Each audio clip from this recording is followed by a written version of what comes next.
অনেক কিছু করবে না সেটা আমরা জানি, সেই জন্য আমরা হরতাল ডেকেছি।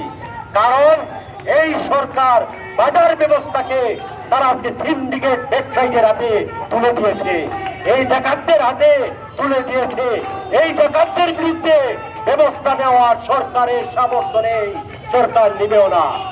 মুক্ত অধিকার এর মহাপরিচালক বলেছেন শুধু 15 দিনে উচ্চ তেলের দাম বাড়িয়ে 1000 কোটি টাকা লুটপাট এই সিন্ডিকেট ব্যবসায়ীরা করেছেন।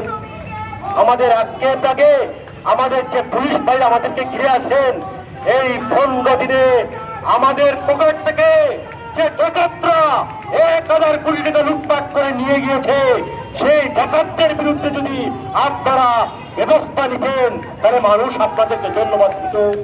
রাজশাহী, চট্টগ্রাম, ঢাকা প্রত্যেকটি গভীর রাত্রে আমাদের নেতা কর্মীদের বাড়িতে হানা দিয়ে রেহাই পাইনি গ্রেপ্তার থেকে পঞ্চগড়ের সিপিবি নেতা বীর মুক্তিযোদ্ধা 80 বছর বয়সের সেই নেতাকে পর্যন্ত গভীর রাত্রে আপনারা গ্রেপ্তার করেছেন, কিন্তু আপনারা একজন ডাকাতদেরকে গ্রেপ্তার করতে পারেননি। তাহলে কি মানুষ কি বলবে না এই সরকার এই ডাকাতদের পাহারাদার? এই সরকার ডাকাত সিন্ডিকেটের পারঙ্গে দিতে হবে। জনগণের ঐক্যবদ্ধ প্রতিনিধির মধ্যে দিয়ে এই সিন্ডিকেট কে ভেঙে দিতে হবে। আজকে আমাদের যে পুলিশ ভাইরা এখানে দাঁড়িয়ে আছেন, আপনারা রেশনিং ব্যবস্থা করতে হবে। তাহলে রেশনিং ব্যবস্থার পক্ষে 95% মানুষ। আজকে বাংলাদেশের শুধু লুটপাটকারী ছাড়া এমন কোন নাগরিক নাই যে চায় না উচ্চতরের দাম কমুক এই রমজান মাসে, যে চায় না চালের দাম কমুক, যে কেউ এমন কোন রামগঞ্জের মানুষের সেই সেন্টিমেন্টকে, মানুষের হিতকে মোকাবেলা করে আমরা রাজপথে দাঁড়িয়েছি। আমরা অতীতেও ছিলাম, আগামী দিনেও থাকবো।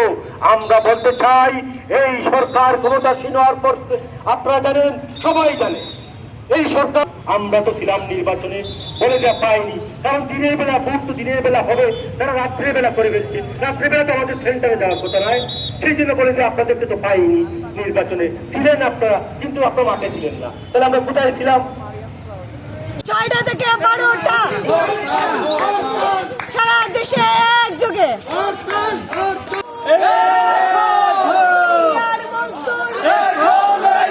আমরা এই হরতালটা করতেছি মূলত এই সময়ে যে দ্রব্যমূল্যের ঊর্ধ্বগতি, সেখানে বিভিন্ন সিন্ডিকেট তৈরি করে সরকারের পৃষ্ঠপোষকতা এই জিনিসগুলো করা হচ্ছে। সেখানে বিভিন্ন আপনারা দেখছেন যে বিভিন্ন বড় বড় কোম্পানি আছে, তারা তেল মজুত করতেছে, তারা বিভিন্ন জিনিস নিত্য প্রয়োজনীয় জিনিসগুলো মজুত করে সেখানে তারা একটা ব্যবসায়ী শ্রেণীকে মুনাফা লাভের জন্য এই দ্রব্যমূল্যের দাম বৃদ্ধি করছে।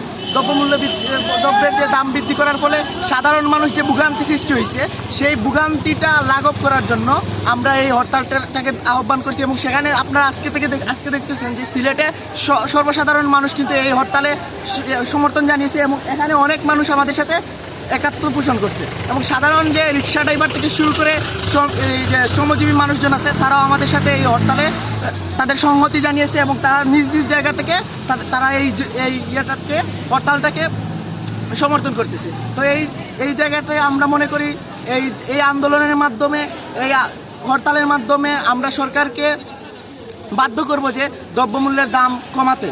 এবং সেখানে আমরা যে সাধারণ মানুষের যে নিত্য প্রয়োজনীয় জিনিসপত্র আছে, চাল ডাল আছে, এগুলার যে আপনি জানেন যে সামনে রমজান মাসে দেখা যায় প্রতি বছরের মতো এই বছরও বা অন্যান্য বছরগুলোতে যে দাম বৃদ্ধি হয়েছে সেটাকে সামনে রেখে এবং এই মুহূর্তের যে দ্রব্যের যে দাম বৃদ্ধি হয়েছে সেটা কমানোর দাবিতে আজকে আমাদের এই হরতাল।